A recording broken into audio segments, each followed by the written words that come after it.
Hello students, तो class 9th में chapter number 15 को हम लोग स्टार्ट करेंगे प्रोबेबिलिटी। ओके, और एनसीईआरटी से हम इसको स्टार्ट करेंगे। तो यहाँ पर बच्चों हम क्या करेंगे, देखिए आपको, अच्छा इससे पहले एक चीज़ बता दूं, जो बच्चे चैनल पे नए आए हैं मैं आपको बता दूं कि इस चैनल पे आपको फिजिक्स, केमिस्ट्री एंड मैथमेटिक्स से रिलेटेड बहुत ही क्वालिटी कंटेंट मिलेगा।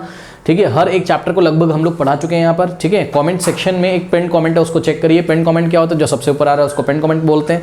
पिन कमेंट पे आप रीड मोर पे क्लिक करिए तो आपको हर एक चैप्टर का लिंक वहाँ पे मिल जाएगा। साथ में इस चैनल पे बच्चों आपको एनसीईआरटी एग्जाम्पलर के भी लिंक मिल जाएंगे, जो कि आपके कॉन्सेप्ट को क्लियर करने के लिए बहुत इंपॉर्टेंट टूल है। एनसीईआरटी एग्जाम्पलर एक बुक होती है जो सीबीएसई ने लगा के रखी है आपके लिए, मतलब आपको उससे प्रैक्टिस करनी चाहिए ऑब्वियसली, अगर आप अपने कॉन्सेप्ट बहुत ही अच्छी तरीके से मजबूत करना चाहते हैं। तो एनसीईआरटी एग्जाम्पलर का भी सॉल्यूशन आपको इस चैनल पे मिलेगा। अगर आपको किसी चैप्टर को पढ़ने में दिक्कत आ रही है, लिंक नहीं मिल रहा है, तो आप व्हाट्सएप नंबर 7503644171 पर व्हाट्सएप कर सकते हैं, लिंक आपको सेंड कर दिया जाएगा। अब स्टार्ट करते हैं यहाँ पर हम प्रोबेबिलिटी चैप्टर। ठीक है, बट प्रोबेबिलिटी चैप्टर पढ़ने से पहले मैं आपको बता दूं बच्चों कि यहाँ पर एनसीईआरटी की जो थ्योरी है आपकी बुक में जो दी हुई है, उसको कवर करना बहुत ही इंपॉर्टेंट है। तो शायद आपको थोड़ा सा बोरिंग शुरू में लगेगा, बट एनसीईआरटी के पीडीएफ को हम लोग यहाँ पर ऑब्वियसली प्रोजेक्टर पे लेंगे और हम आपको वहाँ से थ्योरी बताएंगे कि एनसीईआरटी आपसे कहना क्या चाहता है। उसको आप बच्चों बहुत ही अच्छी तरीके से देखिएगा। थोड़ा सा टाइम कंज्यूमिंग होगा, नो डाउट उसमें टाइम लगेगा, लेकिन उससे फ़ायदा क्या है, उससे फ़ायदा ये है कि आपके कॉन्सेप्ट धीरे धीरे बिल्डअप होना शुरू हो जाएंगे। वरना प्रोबेबिलिटी का क्या है, एक ही तो फॉर्मूला है,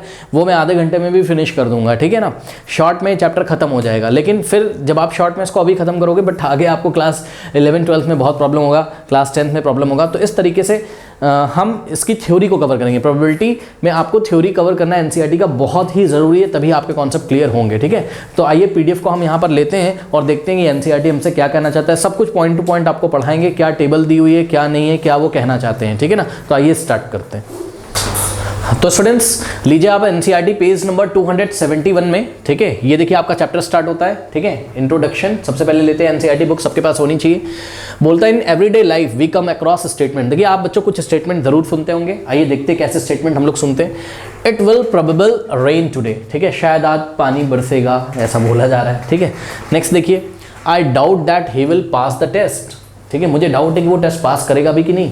ओके, नेक्स्ट है most probably Kavita will stand first in the annual examination. ठीक है, most probably Kavita will stand first in the annual examination. Most probably का क्या मतलब है, कह रहे हैं हाँ ज्यादा चांस तो यही लग रहा है कि कविता के एनुअल एग्जाम में क्या पोजीशन आएगी, फर्स्ट पोजीशन आएगी उसकी। ठीक है, नेक्स्ट कह रहा है chances are high that the prices of diesel will go up. ठीक है, ऐसे चांसेस लग रहे हैं कि डीजल के प्राइस हाइक हो जाएंगे। ठीक है, बढ़ जाएंगे। ठीक है, नेक्स्ट स्टेटमेंट देखिए, there is a 50-50 chance of India winning a toss in today's match. आज कोई मैच होने वाला है और ऐसा लग रहा है कि 50-50 चांस है टॉस को जीतने का। ध्यान दीजिएगा जरा बच्चों, टॉस की बात करिए यार। ये टॉस कैसे करते हो बताओ आप, एक कॉइन से करते हो। ठीक, कॉइन ऐसा आप उछालोगे, कॉइन में दो चीजें होती हैं, क्या, हेड और टेल। ठीक है, या तो हेड आएगा या तो टेल आएगा, तो 50-50% ही चांस तो है जीतने का। ठीक है ना, इन सब बातों को ध्यान रखते हुए चलिएगा जो यहाँ पे थ्योरी बताई जा रही है। ठीक है, अब सुनो जरा बात समझो। कह रहा है the words probably, doubt, most probably, chances. आपने कुछ शब्दों को देखा, प्रोबेबली, डाउट, मोस्ट प्रोबेबली, ठीक है, चांसेस, चांस, ये सब जो वर्ड्स यहाँ पे आप देख रहे हो बच्चों। ठीक है, the words probably, doubt, most probably, chances etcetera use in the statements above involve an element of uncertainty. ठीक है बच्चों, ये जो शब्द अभी आपने देखे, ये अनसर्टेनिटी को बता रहा है। अनसर्टेनिटी मीन्स व्हाट, अनिश्चितता को, जिसको हिंदी में अनिश्चितता बोलते हैं। मतलब निश्चित नहीं है, हम लोग गेस कर रहे हैं कि हाँ भाई शायद ऐसा हो, हाँ भाई 50-50% चांस है टॉस को जीतने के, शायद ऐसा हो कि वो एनुअल एग्जाम में क्या आ जाए, फर्स्ट आ जाए।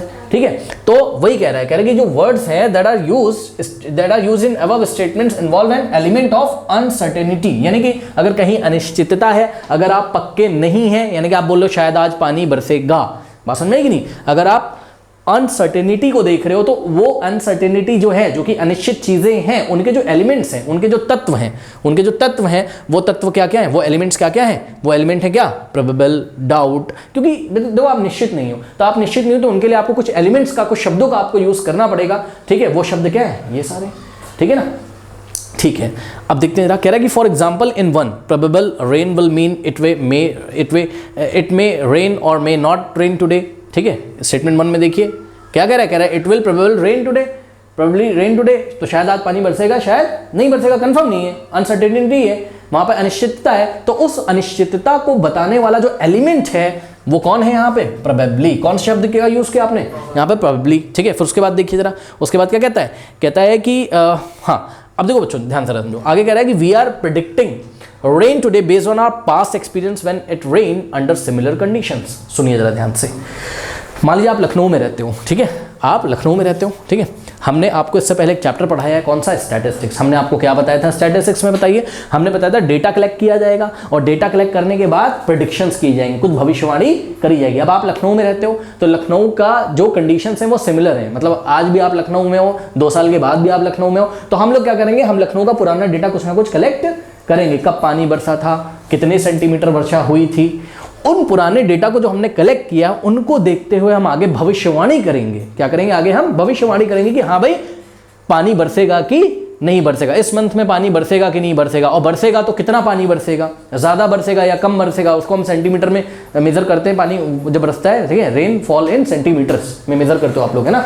तो बच्चों ये जो पानी का बरसना ना बरसना है लखनऊ में या पूरे यूपी का ही, चलिए आप ले लीजिए, चलिए अब हम लखनऊ का मान के चलते हैं, लखनऊ में पानी बरसेगा कि नहीं बरसेगा, तो ये सब आप कैसे बताओगे? बताओ, पुराने डेटा आपने कलेक्ट किए हुए। तो डेटा कलेक्शन का काम आप कहां करते थे बताइए? स्टैटिस्टिक्स में। और प्रोबेबिलिटी में आप क्या करोगे? प्रोबेबिलिटी में आप कुछ ऐसा कैलकुलेशन करोगे कि वो कैलकुलेशन आपको ये बता दे मैथमेटिकली कि हाँ भाई पानी बरसेगा कि नहीं बरसेगा। आप देखते हो वेदर फॉरकास्टिंग जो होती है, ठीक है, मौसम विभाग जो मौसम की आपको जानकारी देता है, गूगल पे देखते हो आप, आ जाता है कि भाई कल टेम्परेचर इतना रहेगा, पानी बरसेगा कि नहीं बरसेगा, ह्यूमिडिटी कितनी रहेगी, तो वो सब वो लोग कैसे बताते हैं बताइए? ये प्रोबेबिलिटी और स्टैटिस्टिक्स और प्रोबेबिलिटी की ही स्टडी करके ये सब बताया जाता है। तभी एनसीईआरटी में देखिए लिखा है, कह रहा है कि we predicting rain today based on our past experience when it rain under similar conditions. ठीक है, कह रहा है कि हम प्रेडिक्शन करेंगे कि भैया पानी बरसेगा कि नहीं बरसेगा। ये किस पे डिपेंड कर रहा है? हमारे पास्ट एक्सपीरियंस पे डिपेंड कर रहा है कि पास्ट एक्सपीरियंस में किस तरीके की वर्षा लखनऊ में होती है अंडर सिमिलर कंडीशन। मैंने इसलिए बोला क्योंकि तुम लखनऊ का कंपैरिजन तुम देहरादून से नहीं कर रहे हो, तुम लखनऊ का लखनऊ से कर रहे हो, तो कंडीशन क्या है उसकी?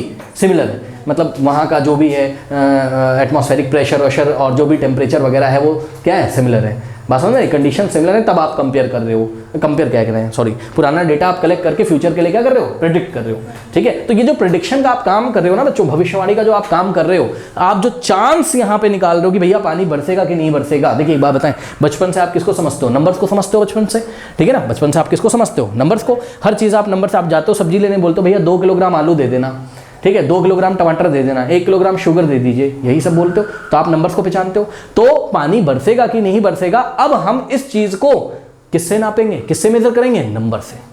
करेक्ट बच्चों। अगर वो नंबर ठीक ठीक ज्यादा आया तो हम बोलेंगे हाँ भाई बारिश होने की संभावना, जैसे कि फॉर एग्जाम्पल समझिए बच्चों जरा, मान लीजिए कि हमने बोला कि भाई बारिश होगी, इसकी प्रोबेबिलिटी 0.2 है। कितनी है?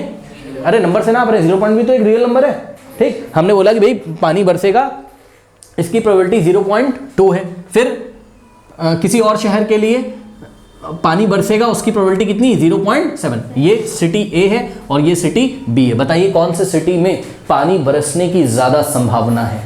बताइए बी में, सही है ना, क्योंकि ये नंबर क्या है? इससे बड़ा है। अब क्या जरूरी है कि जो शहर बी है, जो सिटी बी है आपकी, वहां पानी बरस जाए? क्या जरूरी है? नहीं। शायद कोई ऐसा फैक्टर हो जिसको हम लोग ना जज कर पा रहे हैं, कोई ऐसा नेचुरल फैक्टर हो जिसके बारे में हमें ना पता हो, शायद हवा चल जाए अचानक से कहीं से आ रही हो और बादल को उड़ा के ले जाए, ऐसा कुछ, समझ रहे हो। तो बस हम प्रेडिक्शन करते हैं बच्चों, और मोस्ट ऑफ द प्रेडिक्शन हमारी ठीक भी होती है। आजकल तो बहुत ही अच्छा हम लोग प्रेडिक्ट करते हैं, बहुत अच्छे सॉफ्टवेयर भी हम लोग के पास। बहरहाल मैं आपको ये बताना चाहता हूँ कि प्रोबेबिलिटी वाले चैप्टर में हम क्या किया करेंगे, हमारे कुछ पुराने जो हमने डेटा कलेक्ट किए हुए हैं उन डेटा को देखते हुए, जो कि आपने कहाँ पढ़ा? स्टैटिस्टिक्स में, किस तरीके से डेटा को कलेक्ट करते हैं, ठीक है, किस तरीके से उससे हम कुछ कंक्लूजन निकालते हैं, ठीक है। तो उस डेटा को, पुराने डेटा को, अपने पुराने एक्सपीरियंस को देखते हुए हम क्या करेंगे? हम भविष्यवाणी करेंगे, हम प्रेडिक्शन करेंगे कि ये काम होगा कि नहीं होगा, और होगा कि नहीं होगा। इस चीज़ को हम किस में मेजर करते हैं? नंबर में मेजर करते हैं। मतलब नंबर्स की हेल्प से हम इसको समझने की कोशिश करते हैं। जरूरी नहीं कि वैसा हो जाए जो हमने प्रेडिक्शन किया है, क्योंकि और भी बहुत सारे नेचुरल फैक्टर्स हैं जो उसको गवर्न करते हैं। बात समझ में आई कि नहीं आई? ठीक है, तो ये चीज़ है, ठीक है। तो बच्चों इस चैप्टर में आपको क्या पढ़ना है? प्रोबेबिलिटी में बताइए आप चांस मेजर करोगे। क्या करोगे? चांस की कोई घटना घटेगी या नहीं घटेगी, कोई इवेंट होगा कि नहीं होगा, उसका आप चांस निकालोगे, और उस चांस को आप किससे दिखाया करोगे? नंबर से दिखाया करोगे, ठीक है ना। ठीक है, कभी कभी इसको हम परसेंटेज में भी दिखाते हैं, जैसे कि मान लीजिए इसको 100 से मल्टीप्लाई कर दो तो परसेंटेज में आ जाएगा। कितना आएगा? 100 से करोगे तो 20%, इसको 20%, ठीक है, और इसको करो 100 से मल्टीप्लाई तो कितना आएगा? 70%। बात समझ में कि नहीं? तो 70% चांस है कि यहाँ पानी बरसेगा और 20% है यहाँ बरसेगा, तो ज़्यादा संभावना कहाँ लग रही है? शहर बी में। ठीक है, ओके। देखिए कह रहा है the uncertainty of probably etcetera can be measure numerically by the means of probability in many cases. ध्यान से चेक करिए, the uncertainty of what? Probably. ठीक है, uncertainty of what? Uncertainty of what? Of probably इन्होंने दिया, probably या कुछ और। बताओ अनसर्टेनिटी के एलिमेंट कौन कौन थे? बताओ अनसर्टेनिटी के एलिमेंट कौन कौन थे? Probably, doubt, most probably, chances. ठीक है, तो ये सब अनसर्टेनिटी मतलब अनिश्चितता, कोई चीज होगी कि नहीं होगी, जिस चीज में हम लोग अनिश्चित थे उसको हमने कौन से शब्दों से बताया था? उसको अभी तक हमने probably, doubt, most probably, chances जैसे शब्दों से बताया था। अब हम शब्दों से नहीं बताया करेंगे, हम किससे बताएंगे? नंबर से बताएंगे।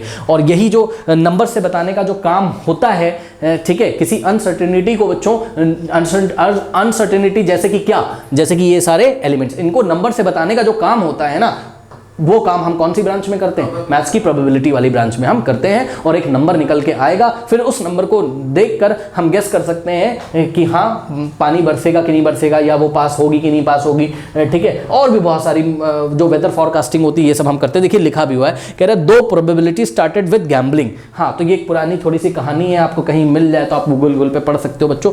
ऐसा बोला जाता है कि जो क्या नाम है, गैम्बलिंग का नहीं गेम होता था, वो जुआ नहीं खेलते थे, वो ताश वाश फेंक के, ताश के पत्ते फेंक के उस पर पैसा लगाया जाता था, ऐसा कुछ है। आप लोग तो खेले भी होगे कभी, मतलब गैम्बलिंग नहीं करी होगी लेकिन ऐसे नॉर्मली आप लोगों ने खेला होगा तो आपने देखा होगा, है ना। कोई जीत जाता है उसमें, कोई हार जाता है, तो ऐसा कुछ होता है। लेकिन अभी आप देखोगे भी क्लास 10th में हम जो ताश के पत्ते खेले जाते हैं उस पर भी बेस्ड हम प्रोबेबिलिटी के क्वेश्चंस देखेंगे, हम आपको दिखाएंगे, और एनसीईआरटी एग्जाम्पलर में भी जरूर कहीं ना कहीं दिया होगा। तो क्लास तक 10 तक आप पहुंचते पहुंचते उसको देखोगे। लेकिन बात यह है, समझो जरा, गैम्बलिंग जब होती थी बच्चों, ठीक है, तो उस गैम्बलिंग में पता है धीरे धीरे क्या किया जाने लगा? धीरे धीरे उसमें मैथमेटिशियंस इन्वॉल्व होने लगे, और कोई जीतेगा कि नहीं जीतेगा उसको किससे मेजर करने लगे? नंबर से। और चेक करने लगे कोई जीतता है तो कब जीतता है, कैसे जीतता है, क्या उसका प्रोसीजर है, यानी कि किस टाइप के पत्ते उसके पास गए तो वो जीता, किस टाइप के पत्ते उसके पास गए तो वो हारा। इस तरीके से जो प्रोबेबिलिटी की शुरुआत हुई थी वो किससे हुई थी? गैम्बलिंग से हुई थी। मतलब गैम्बलिंग का, और देखिए आज भी बच्चों, आज भी जैसे कि कोई क्रिकेट मैच होता है, ठीक है, तो आपने सुना होगा कि क्रिकेट मैच में भविष्यवाणी प्रेडिक्शन सब करते हैं, भाई ये जीतेगा वो जीतेगा, है ना। ये सब क्या देखते हुए प्रेडिक्ट किया जाता है? बताइए, ये सब क्या देखते हुए प्रेडिक्ट किया जाता है? बहुत सारे डेटा कलेक्ट किए जाते हैं कि इसमें बैट्समैन कौन सा खेल रहा है, इस बैट्समैन ने कब कौन सा कब पुराने मैच में कितना रन बनाया, ठीक है ना, और इनका क्या परफॉर्मेंस है, और ये टीम इस वाली फील्ड पे, यानी कि ऑस्ट्रेलिया में अगर कोई दो टीम्स खेल रही तो ऑस्ट्रेलिया में कौन कितनी बार जीता पुराने टाइम में, है ना, कौन कितनी बार हारा। इन सब डेटा को देखते हुए कुछ ना कुछ वो लोग प्रेडिक्शन करते हैं, और जहां तक वो प्रेडिक्शन सही बैठता है और रिजल्ट भी उसी तरीके से आता है। लेकिन जरूरी नहीं है कि जो हमने प्रेडिक्शन किया वो हमेशा क्या हो? सही हो, ठीक है। पर फिर भी देखिए यहाँ पर दो प्रोबेबिलिटी स्टार्टेड विद गैम्बलिंग। मैंने आपको बताया कि जब गैम्बलिंग हुआ करती थी पुराने ज़माने में, ठीक है, लोग गैम्बलिंग वाले जो भी है गेम्स अपना खेला करते थे, तो उसमें कहीं ना कहीं प्रोबेबिलिटी की शुरुआत हुई थी, ठीक है। बात समझ में आई कि नहीं? तो सोचिए वहाँ पर मैथ्स लगा के किस तरीके से लोगों को जिताया जाता होगा या लोगों को हराया जाता होगा, ठीक है, क्योंकि कुछ लोग वहाँ पे बहुत ही ज्ञानी पर्सन थे, बहुत ही नॉलेज था कुछ लोगों को वहाँ पर, और वो लोग क्या करते थे? वो लोग कैलकुलेशन कर लेते थे कि हाँ भाई जीतने की क्या संभावना थी, उस हिसाब से चीज़ें करी जाती थी वहाँ पर। जैसे मान लो कोई घोड़े की रेस हो रही है बच्चों, ठीक है, घोड़े की रेस हो रही है, और वहां पर अगर हमारे पास कोई पुराना डेटा कलेक्टेड है बच्चों, भाई घोड़े की रेस पे कौन जीतेगा ये किस पे डिपेंड करता है? बताओ, घोड़े पे डिपेंड करता है। तो किस टाइप का आप हॉर्स ले रहे हो, अगर आप जा रहे हो वहां पे रेस में पार्टिसिपेट करने, तो जब आप हॉर्स लोगे तो आप उसका पुराना डेटा चेक करोगे कि नहीं चेक करोगे, कि बीमार था कि नहीं था, हाँ, कितनी बार जीता है, हाँ, तो ये सारी चीजें बात समझ में आई कि नहीं? कितना लंबा जंप लेता है वो, उसका पास्ट डेटा आप देखोगे, फिर आप प्रेडिक्शन करोगे। बात समझ में आई कि नहीं? तो बहरहाल ये आपका काम नहीं होता है, बहुत एक्सपर्ट्स होते हैं जो इस काम को करके आपको मैथमेटिकली उसको कैलकुलेट करके देंगे, फिर आप चेक कर, फिर आप मतलब अपना दिमाग लगाओगे कि इस घोड़े पे पैसा लगाना चाहिए कि नहीं लगाना चाहिए। तो ये सब चीज़ें होती हैं, बात समझ में आई कि नहीं?